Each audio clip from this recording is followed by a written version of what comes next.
11 sanction అయినాయి. అందులో 8 complete అవుతున్నాయి. 2 ఇండ్లు అయితే వెళ్ళిపోయారు ఇళ్ళకి.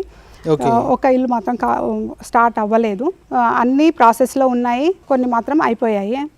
తర్వాత ఇప్పుడు మన ప్రభుత్వం ఏర్పడిన తర్వాత ప్రజలు ఎందుకు సంతోషంగా ఉన్నారంటే, గత ప్రభుత్వంలో తినడానికి కూడా వాళ్ళు బియ్యం, దొడ్డు బియ్యం ఇచ్చేవాళ్ళు.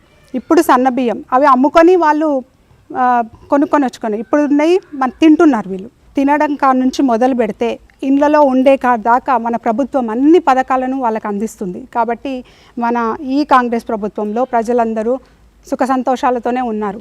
ఎందుకంటే నీడనివ్వని ఇల్లు ఇంతకుముందుకు మన బీఆర్ఎస్ ప్రభుత్వంలో ఇల్లు కట్టించి వదిలేశారు. ప్రజలకు అవికి యూజ్లెస్గా మిగిలిపోయినాయి, యూజ్ అవ్వలేదు, కూలిపోయినాయి, చేసినాయి, కానీ ప్రజలకైతే ఇవ్వలేదు. మీ గ్రామంలో ఉన్న ప్రతి ఇంటికి ఉచిత కరెంట్ అనేది వస్తుందా మేడం? ఖచ్చితంగా వస్తుంది. 200 యూనిట్ల ఉచిత కరెంటు ఇస్తున్నారు. మా గ్రామంలో ఎవరు అయితే బిల్ అయితే కట్టట్లేదు, అందరికీ ఉచిత కరెంట్ అందుతుంది. ఇదే చెప్తున్నాను కదా. ఇందిరమ్మ ఇండ్ల విషయంలో మా ఎమ్మెల్యే గారు ఏం చేస్తున్నారంటే, ఫస్ట్ కట్టుకున్న వాళ్ళకు పట్టుబట్టలతో పాటు ఒక మేకను ఇచ్చి వాళ్ళకు అంటే ఎంకరేజ్మెంట్గా. కాబట్టి మా ఆలేరు కాన్స్టిట్యున్సీలో ఇందిరమ్మ ఇండ్లని ప్రాసెస్లో ఫాస్ట్గా జరుగుతున్నాయి. గ్రామాలకు అన్ని గ్రామాలకు సంక్షేమ పథకాలు అందుతున్నాయని అనుకుంటున్నాము. మీ కాంగ్రెస్ ప్రభుత్వం అయితేంది, మీ కాంగ్రెస్ పార్టీ నాయకులు అయితేంది, కార్యకర్తలు అయితేంది, ఉపాధి హామీ పథకం నీరు గారిపోతుంది అనేసి గొంతు విప్పి గొంతు చించుకొని మొత్తుకున్న పరిస్థితులు కొన్ని రోజులు చూసినాం మనం. వాస్తవానికి మీరు చెప్పండి, వాస్తవానికి అసలు ఉపాధి హామీ పథకం అది ఏ విధంగా ఉంది అనేసి. ఉపాధి హామీ పథకం ఇంతకు ముందుకు సభ్యులు చాలా తక్కువగా వచ్చేవారు.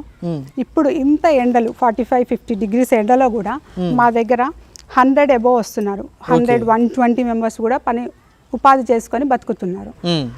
అంటే వాళ్ళకి కరెక్ట్ టైంలో డబ్బులు పడుతున్నాయి కాబట్టే వాళ్ళు ఇంత ఎండలో కూడా వస్తున్నారు.